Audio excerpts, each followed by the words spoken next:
Hi friends, it's इमानी और आज हम लोग पढ़ने वाले हैं, एक्सप्लेन करने वाले हैं chemical coordination and integration NCERT को हिंदी में। तो चलिए शुरू करते हैं। हाइपोथैलेमस बेसल पार्ट होता है डायएन्सेफेलॉन का और हाइपोथैलेमस के पास न्यूरोसेक्रेटरी सेल्स होती है और उन न्यूरोसेक्रेटरी सेल्स के ग्रुप को कहते हैं न्यूक्लियोलाई। न्यूक्लियोलाई रेगुलेट करता है synthesis and secretion of pituitary hormone को। ठीक है, ये जो न्यूक्लियोलाई है हाइपोथैलेमस का न्यूरोसेक्रेटरी सेल्स का ग्रुप, वो रेगुलेट करता है synthesis and secretion of pituitary hormone को। दो टाइप के हार्मोन्स होते हैं, एक है द रिलीजिंग एंड दूसरा होता है द इनहिबिटरी हार्मोन। एक है द रिलीजिंग एंड दूसरा है द इनहिबिटरी हार्मोन। तो जो रिलीजिंग हार्मोन है उसका एग्जाम्पल है GnRH और जो इनहिबिटरी हार्मोन है उसका एग्जाम्पल है सोमैटोस्टैटिन। अब जो हाइपोथैलेमस है वो कंट्रोल करता है वर्क ऑफ एंटीरियर पिट्यूटरी को बाय पोर्टल सर्कुलेटरी सिस्टम। जो हाइपोथैलेमस है वो कंट्रोल करता है वर्क ऑफ एंटीरियर पिट्यूटरी को by portal circulation system, portal circulatory system and posterior pituitary को ये कंट्रोल करेगा by direct control of hypothalamus. ठीक है, जो हाइपोथैलेमस है वो कंट्रोल करेगा एंटीरियर पिट्यूटरी को by portal circulatory system and posterior pituitary को कंट्रोल करेगा by direct control of hypothalamus. अब ये जो पिट्यूटरी ग्लैंड होता है उसकी एक कवरिंग होती है, उसको कहते हैं सेला टर्सिका, सेला टर्सिका। और ये जो सेला टर्सिका है वो बोनी कैविटी होती है, सेला टर्सिका बोनी कैविटी होती है। ये पिट्यूटरी ग्लैंड अटैच्ड होता है हाइपोथैलेमस से बाय स्टॉक। जो पिट्यूटरी ग्लैंड है वो हाइपोथैलेमस से अटैच्ड होगा बाय स्टॉक। अब दो टाइप के पिट्यूटरी ग्लैंड, जो पिट्यूटरी ग्लैंड है उसके पास दो टाइप के ग्लैंड है, एक है एडिनोहाइपोफाइसिस और दूसरा है न्यूरोहाइपोफाइसिस। एक है एडिनोहाइपोफाइसिस और दूसरा है न्यूरोहाइपोफाइसिस। एडिनोहाइपोफाइसिस अटैच्ड होता है पार्स डिस्टालिस से। ठीक है, पार्स डिस्टालिस से। जो एडिनोहाइपोफाइसिस है उसमें दो आएंगे, पार्स डिस्टालिस और दूसरा पार्स इंटरमीडिया। एडिनोहाइपोफाइसिस के अंदर में दो आएंगे, parse distalis and pars intermedia. और ये जो पार्स डिस्टालिस और पार्स इंटरमीडिया है ये दोनों अटैच्ड होते हैं। पार्स डिस्टालिस है anterior pituitary and pars intermedia है मेलेनोसाइट स्टिमुलेटिंग हार्मोन MSH। ठीक है, तो देखो दो टाइप क्या है, एडिनोहाइपोफाइसिस एंड न्यूरोहाइपोफाइसिस। जो एडिनोहाइपोफाइसिस है उसके अंदर में दो आते हैं, pars distalis and pars intermedia. Pars distalis बोलते हैं एंटीरियर पिट्यूटरी को और पार्स इंटरमीडिया है MSH मेलेनोसाइट स्टिमुलेटिंग हार्मोन। दूसरा था न्यूरोहाइपोफाइसिस। न्यूरोहाइपोफाइसिस के अंदर एक आते हैं पार्स नर्वोसा, नर्वोसा। तो न्यूरोहाइपोफाइसिस के अंदर एक आएगा पार्स नर्वोसा और पार्स नर्वोसा है पोस्टीरियर पिट्यूटरी। ठीक है, पार्स नर्वोसा क्या है, पोस्टीरियर पिट्यूटरी। और पार्स नर्वोसा से रिलीज होता है oxytocin and vasopressin. Pars nervosa से रिलीज होगा oxytocin and vasopressin. Pars nervosa से क्या रिलीज़ होगा, पोस्टीरियर पिट्यूटरी, और इससे रिलीज़ होगा ऑक्सीटोसिन एंड वैसोप्रेसिन। और ये जो एंटीरियर पिट्यूटरी था दैट इज़ पार्स डिस्टालिस, इससे प्रोड्यूस होगा GH growth hormone, PRL prolactin hormone, TSH thyroid stimulating hormone, ACTH adrenocorticotrophic hormone, LH luteinising hormone and FSH follicle stimulating hormone. Anterior pituitary that is pars distalis, उससे release होगा GH growth hormone, PRL prolactin hormone, TSH thyroid stimulating hormone, ACTH adrenocorticotrophic hormone, luteinising hormone LH and FSH follicle stimulating hormone. और जो pars nervosa है that is posterior pituitary, वहाँ से release होगा oxytocin and vasopressin. ठीक है, अब ये जो ऑक्सीटोसिन एंड वैसोप्रेसिन है वो एक्चुअली में सिंथेसाइज होता है हाइपोथैलेमस में और बाई एक्सॉन ये जाता है न्यूरोहाइपोफाइसिस में, ठीक है। ये सिंथेसाइज कहाँ होगा, हाइपोथैलेमस में, एंड एक्सोन के थ्रू ये न्यूरोहाइपोफाइसिस में पहुँचता है, एड्रीनोकॉर्टिकोट्रॉफिक हार्मोन वर्क करता है एड्रिनल कॉर्टेक्स पे। जो एड्रीनोकॉर्टिकोट्रॉफिक हार्मोन है वो वर्क करता है एड्रिनल कॉर्टेक्स पे और सिंथेसाइज करेगा एंड सिक्रीट करेगा ग्लूकोकॉर्टिकॉइड एंड ग्लूकोकॉर्टिकॉइड स्टेरॉइडल है, ठीक है, स्टेरॉइडल है। एड्रीनोकॉर्टिकोट्रॉफिक हार्मोन वर्क करता है किस पे, एड्रिनल कॉर्टेक्स पे और सिंथेसिस एंड सिक्रेशन करता है ग्लूकोकॉर्टिकॉइड का। अब देखो जो luteinizing hormone and follicle stimulating hormone है LH एंड FSH, वो दोनों गोनाडोट्रोफिन्स है। ओव्यूलेशन इंड्यूस्ड होता है किसके द्वारा, ल्यूटिनाइजिंग हार्मोन के द्वारा। ल्यूटिनाइजिंग हार्मोन इंड्यूस करता है ओव्यूलेशन, ठीक है। और ovarian follicle growth and development किसके द्वारा होगा, फॉलिकल स्टिमुलेटिंग हार्मोन के द्वारा। जो ovarian follicle growth and development होता है वो होता है फॉलिकल स्टिमुलेटिंग हार्मोन की वजह से। MSH मेलानोसाइट स्टिमुलेटिंग हार्मोन वो रिस्पॉन्सिबल है पिगमेंटेशन के लिए, किसके लिए, पिगमेंटेशन के लिए। ऑक्सीटोसिन स्मूथ मसल्स, ठीक है, जो ऑक्सीटोसिन है वो स्मूथ मसल्स पे काम करेगा और स्टिमुलेट करेगा मिल्क इजेक्शन, ठीक है, मैमरी ग्लैंड से मिल्क इजेक्शन को रेगुलेट कर। अब बात करते हैं वैसोप्रेसिन की। वैसोप्रेसिन एंटी डायूरेटिक हार्मोन होता है। कैसा होता है, anti diuretic hormone. Vasopressin reabsorption of water and electrolytes. Vasopressin क्या करता है, रीएब्जॉर्प्शन करता है वाटर का एंड इलेक्ट्रोलाइट्स का reabsorption from distal tubule of kidney. Vasopressin anti diuretic hormone reabsorption करेगा वाटर एंड इलेक्ट्रोलाइट का from distal tubule of kidney. अब है पीनियल ग्लैंड क्या करेगा, dorsal side of fore brain में ये प्रेजेंट होता है। जो पीनियल ग्लैंड है वो प्रेजेंट होता है dorsal side of fore brain में और सेक्रेट करता है मेलेटोनिन। पीनियल ग्लैंड से मेलेटोनिन सेक्रेट होता है और ये रेगुलेट करता है 24 आवर का डायurnal रिदम। मतलब हमारा जो 24 घंटे का रिदम चलता है, कब उठना है, सोना है, खाना है, पीना है, नहाना है, मतलब वो जो एक टाइमिंग हम सेट करते हैं वो कंट्रोल किससे होता है, वो रिदम पीनियल ग्लैंड के मेलेटोनिन से। बॉडी का temperature, metabolism, pigmentation, menstrual cycle, defence capability, ये सारी कंट्रोल होती है पीनियल ग्लैंड के मेलेटोनिन के द्वारा, ठीक है, पीनियल ग्लैंड के मेलेटोनिन के द्वारा ये सारी चीज़ें रेगुलेट होती हैं।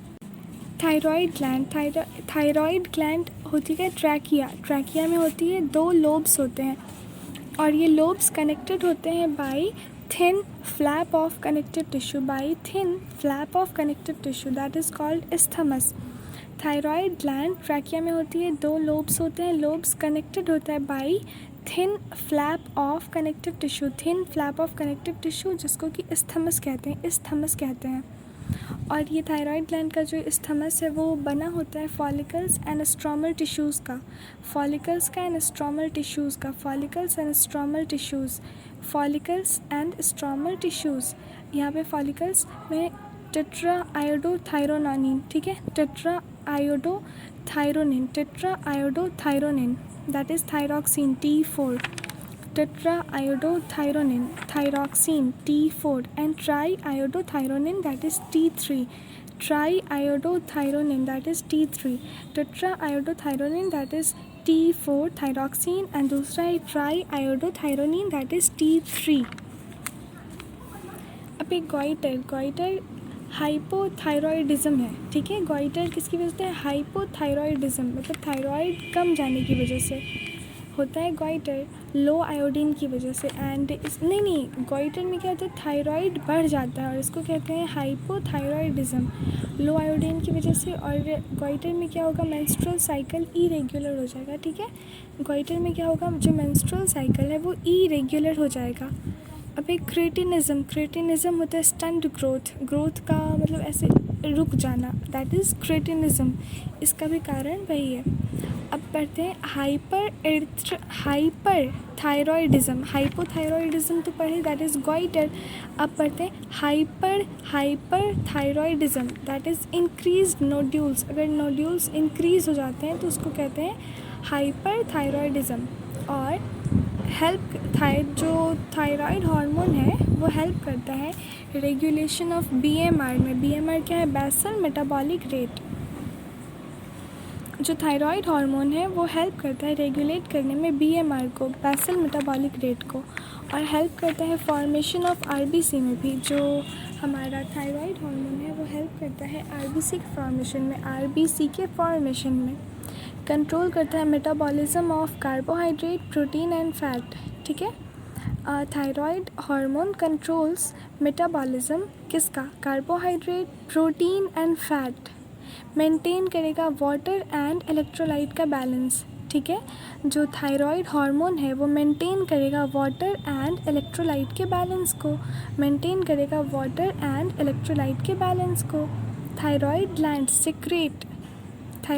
सिक्रेट करता है protein hormone TCT, that is thyrocalcitonin. Thyrocalcitonin ये प्रोटीन हार्मोन है। Thyroid gland secrets protein hormone, that is thyrocalcitonin TCT, और ये इंक्रीज़ करता है ब्लड में कैल्शियम लेवल को। ठीक है, थायराइड ग्लैंड से सिक्रेट हो रहा है TCT, थायरोकैल्सिटोनिन, ये इंक्रीज़ करेगा ब्लड में कैल्शियम लेवल को। अब है पैराथायरॉयड ग्लैंड। पैराथायरॉयड ग्लैंड क्या होता है? ये चार्ड होता है और थायराइड ग्लैंड के बैक साइड में होता है। थायराइड ग्लैंड के बैक साइड में पैराथायरॉयड ग्लैंड होता है चार्ड। पैराथायरॉयड हार्मोन पेप्टाइड हार्मोन होता है और ये रेगुलेट करता है बाई कैल्शियम का, क्या करेगा? रेगुलेट करेगा कैल्शियम को ब्लड में। ये भी ब्लड को मतलब कैल्शियम का रेगुलेशन करेगा ब्लड में। देखो इससे पहले जो थायराइड ग्लैंड था उसमें TCT था, थायरोकैल्सिटोनिन प्रोटीन हार्मोन, वो भी कैल्शियम लेवल को ब्लड में रेगुलेट कर रहा था, इंक्रीज़ कर रहा था। और ये जो पैराथायरॉयड हार्मोन है ये भी कैल्शियम लेवल को ब्लड में रेगुलेट करेगा, इंक्रीज़ करेगा। ये भी मतलब थायराइड ग्लैंड भी इंक्रीज़ किया और पैराथायरॉयड ग्लैंड भी इंक्रीज़ करेगा। पैराथायरॉयड हार्मोन जो होता है वो इंक्रीज़ करता है ब्लड कैल्शियम लेवल।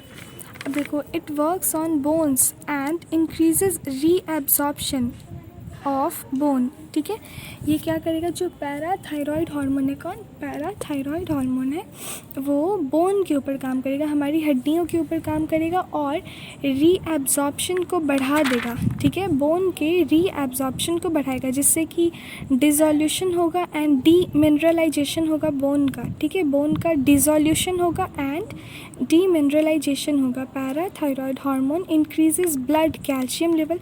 अब देखो, ब्लड में कैल्शियम इंक्रीज़ करने के लिए क्या करेगा? बोन से भी कैल्शियम चुरा लेगा, मतलब हमारी हड्डियों से कैल्शियम चुरा के और खून में बढ़ाएगा।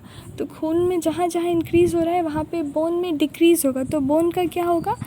Dissolution and demineralisation. ठीक है, तब समझ गए? थायराइड ग्लैंड और पैराथायरॉयड ग्लैंड ये दोनों ब्लड में कैल्शियम लेवल को बढ़ाता है तो बोन में डिक्रीज़ करेगा।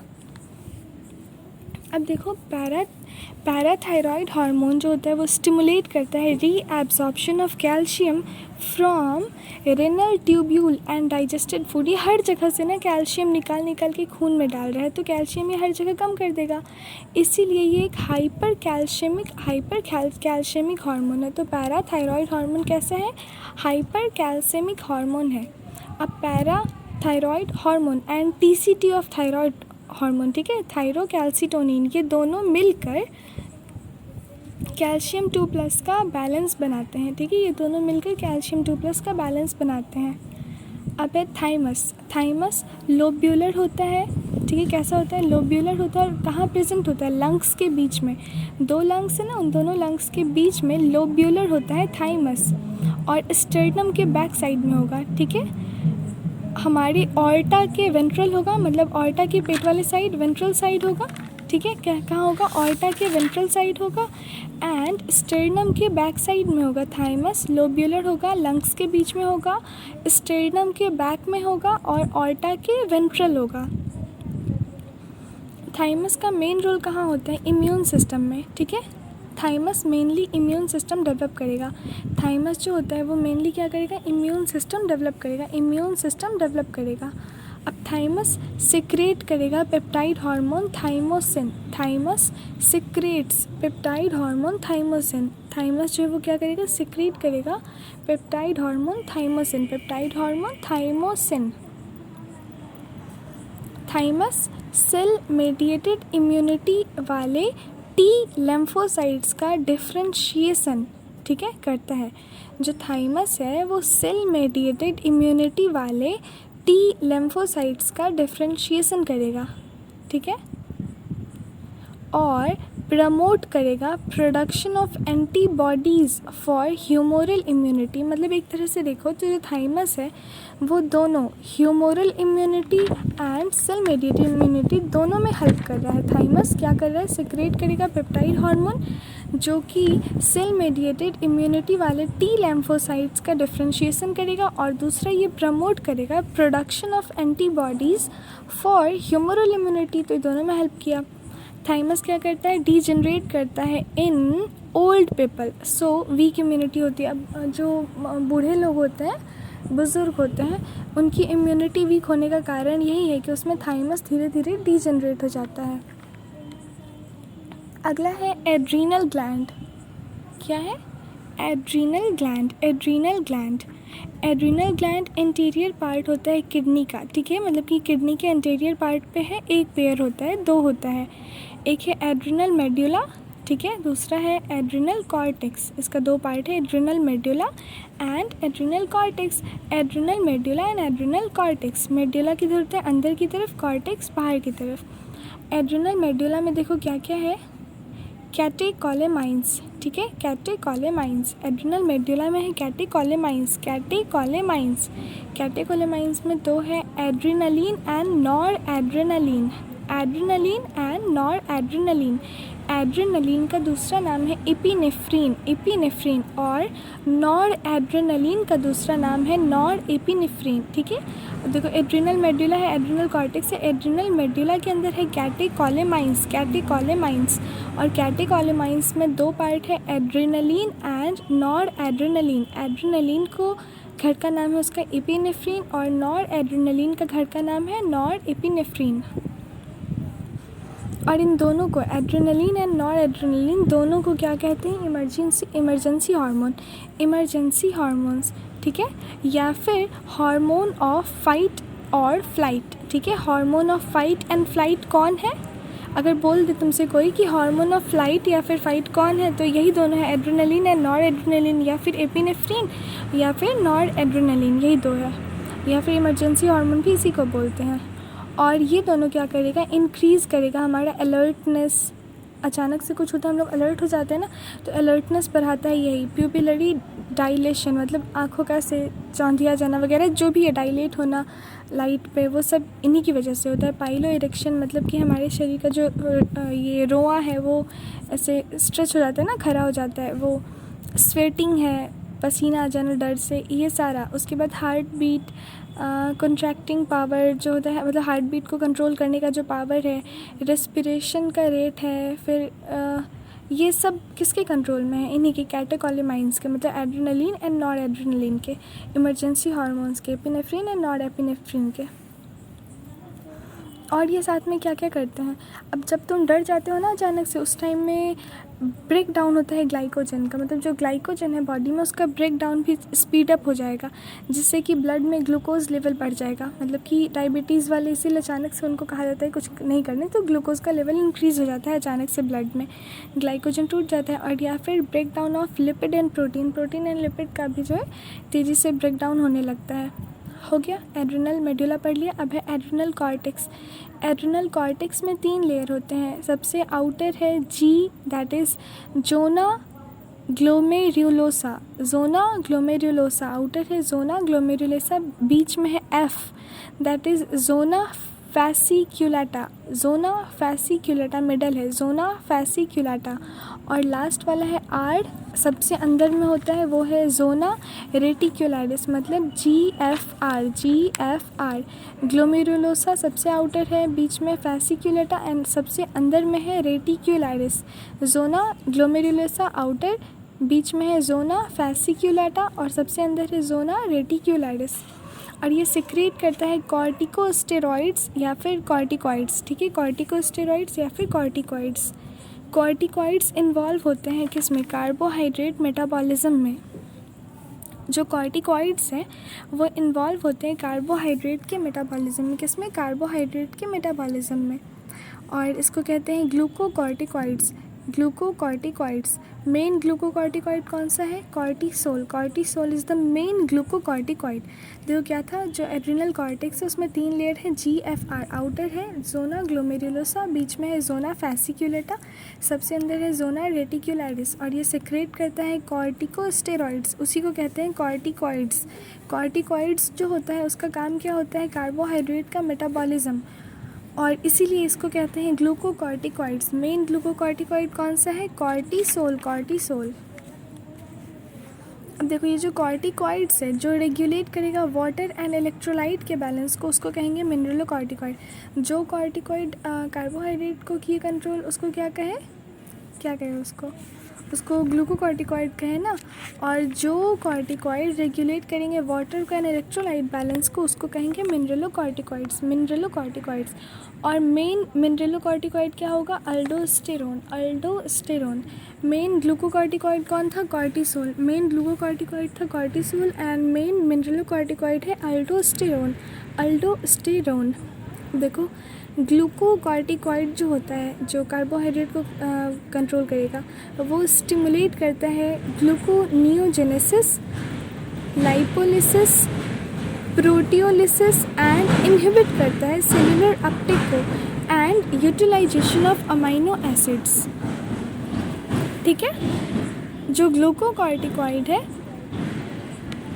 स्टिमुलेट करेगा ग्लूकोनियोजेनेसिस को, gluconeogenesis, lipolysis, proteolysis and inhibit करेगा cellular uptake and utilisation of amino acid, ठीक है। ग्लूकोकॉर्टिकॉइड क्या क्या करेगा, स्टिमुलेट करेगा gluconeogenesis, lipolysis, proteolysis and inhibit करेगा, मतलब रोकेगा cellular uptake of utilisation of amino acid, ठीक है।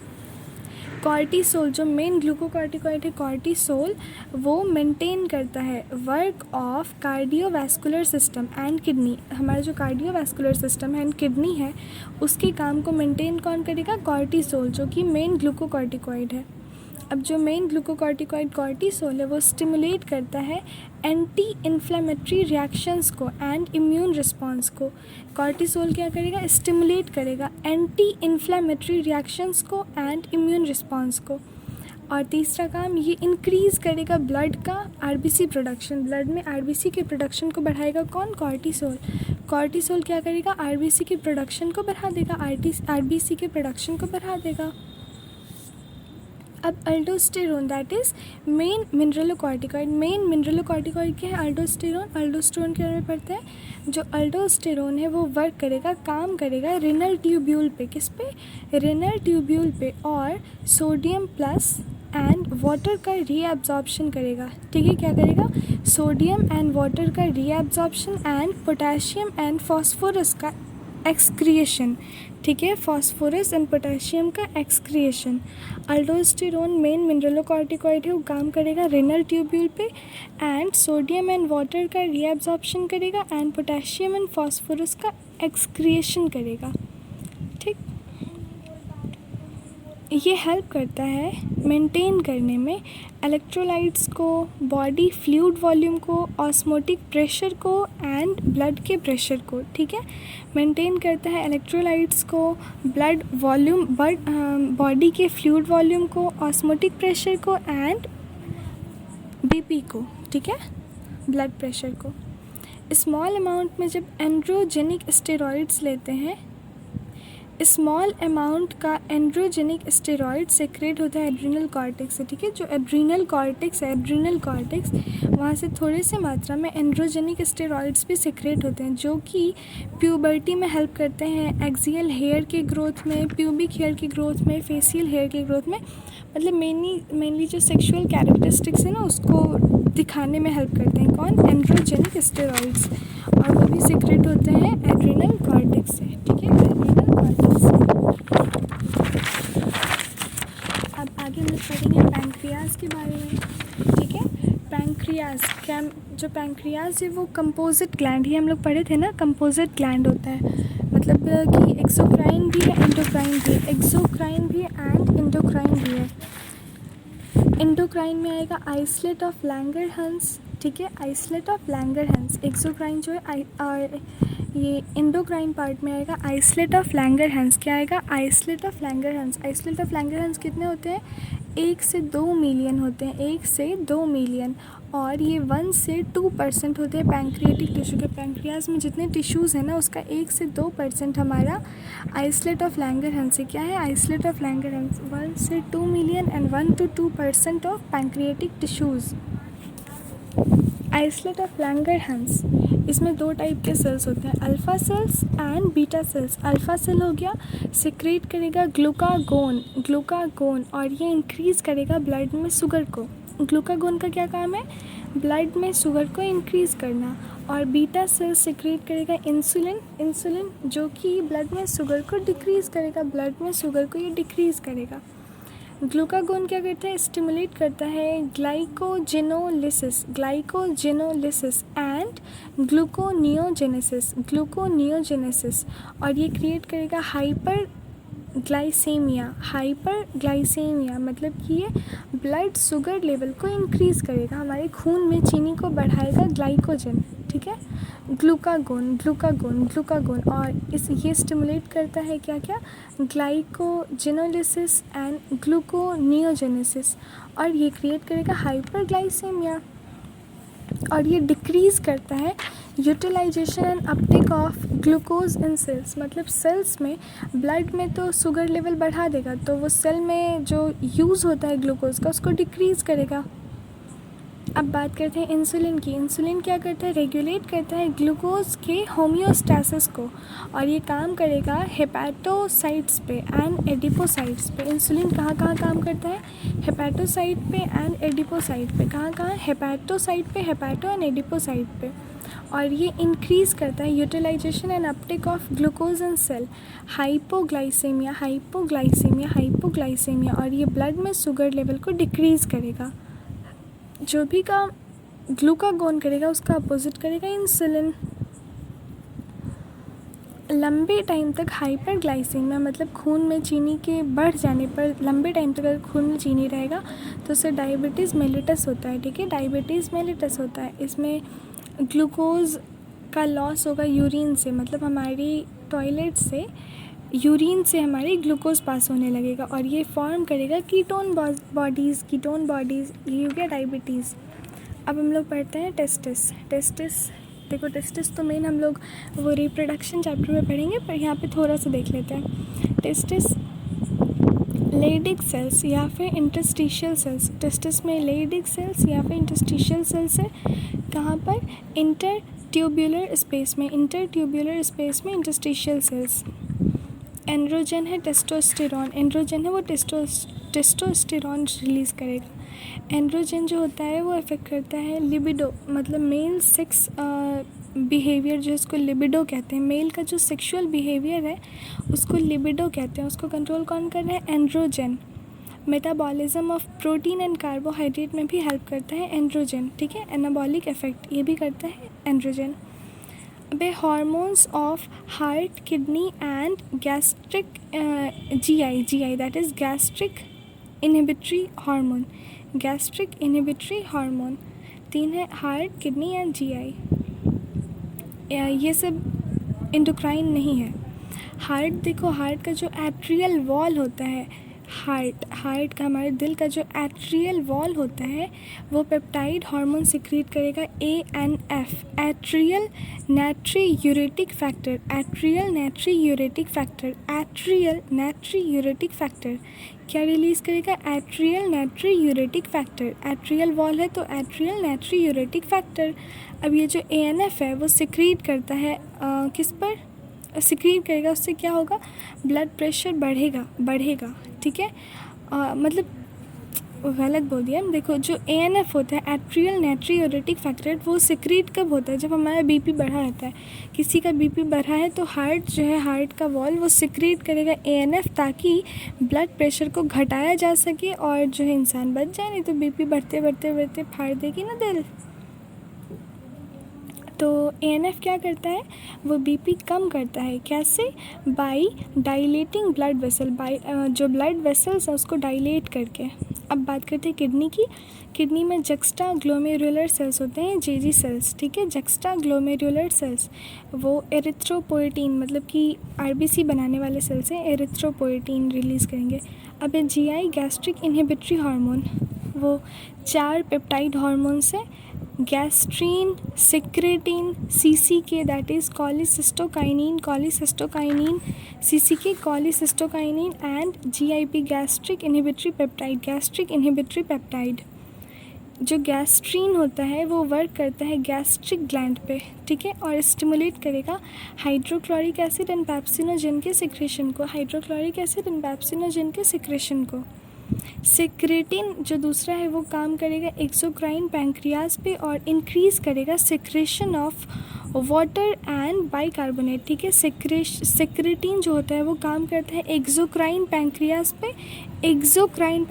पे और इंक्रीज़ करता है secretion of water and bicarbonate, CCK कॉलीसिस्टोकाइनिन जो था, 4 था ना, 4 में जो था तीसरा वाला कॉलीसिस्टोकाइनिन, वो पैंक्रियाज पे काम करेगा और इंक्रीज़ करेगा पैंक्रियाटिक एंजाइम को, ठीक है। पैंक्रियाज पे काम करेगा, इंक्रीज़ करेगा पैंक्रियाटिक एंजाइम को। गॉल ब्लैडर पे काम करेगा तो इंक्रीज़ करेगा बाइल जूस को, ओके। अब लास्ट वाला GIP गैस्ट्रिक इनहिबिटरी पेप्टाइड, वो इनहिबिट करेगा गैस्ट्रिक सिक्रेशन को एंड मोटिलिटी को, अब जो अदर नॉन इंडोक्राइन टिश्यूज़ हैं वो ग्रोथ फैक्टर्स कहलाते हैं। Growth factors, intracellular receptor, more nuclear receptor होते हैं। और रिसेप्टर्स कैसे होते हैं? स्पेसिफिक होते हैं। पेप्टाइड, पॉलीपेप्टाइड, प्रोटीन हार्मोन, इनका एग्जाम्पल है इंसुलिन, ग्लूकागोन, पिट्यूटरी, हाइपोथैलेमिक, ये सारे कैसे हैं? पेप्टाइड, पॉलीपेप्टाइड, प्रोटीन हार्मोन से। स्टेरॉइड हार्मोन में है cortisol, testosterone and estradiol, progesterone. ये जो 4 हैं ये चारों स्टेरॉइड है cortisol, testosterone, estradiol and progesterone. Iodothyronine में है thyroid. Amino and acid derivative है इपिनेफ्रिन कैसा है? अमीनो एंड एसिड डेरिवेटिव है। कौन? Epinephrine. Amino and acid derivative है इपिनेफ्रिन। मेम्ब्रेन बाउंड होता है, मेम्ब्रेन बाउंड जो होगा वो जो भी मेम्ब्रेन बाउंड होगा वो यूज़ करेगा सेकेंडरी मैसेंजर का, ठीक। और सेकेंडरी मैसेंजर कौन कौन से हैं? Cyclic AMP, IP3, calcium 2+ etcetera. जो मेम्ब्रेन बाउंड होगा वो यूज़ करेगा सेकेंडरी मैसेंजर का। किसका? सेकेंडरी मैसेंजर का। और सेकेंडरी मैसेंजर में क्या क्या है? Cyclic AMP, IP3, calcium 2+ etcetera. Membrane bound जो होगा वो यूज़ करेगा सेकेंडरी मैसेंजर का, जिसमें है कि cyclic AMP, IP3, calcium 2+ etcetera. Intra cellular receptors, steroid hormone, iodothyronine hormone receptor complex and genome के इंट्रैक्शन से जीन के एक्सप्रेशन और क्रोमोसोम फंक्शन रेगुलेट होते हैं, ठीक है। Intra cellular receptors, steroid hormone, iodothyronine hormone receptor complex and genome के interaction से जीन के एक्सप्रेशन और क्रोमोसोम फंक्शन रेगुलेट होता है। मैंने NCERT को अपनी तरफ से अच्छे से हिंदी में एक्सप्लेन कर दिया है, कोई भी टॉपिक नहीं छूटा है। अब आप NCERT इंग्लिश के साथ इसको सुन लें। Thank you for listening, all the very best.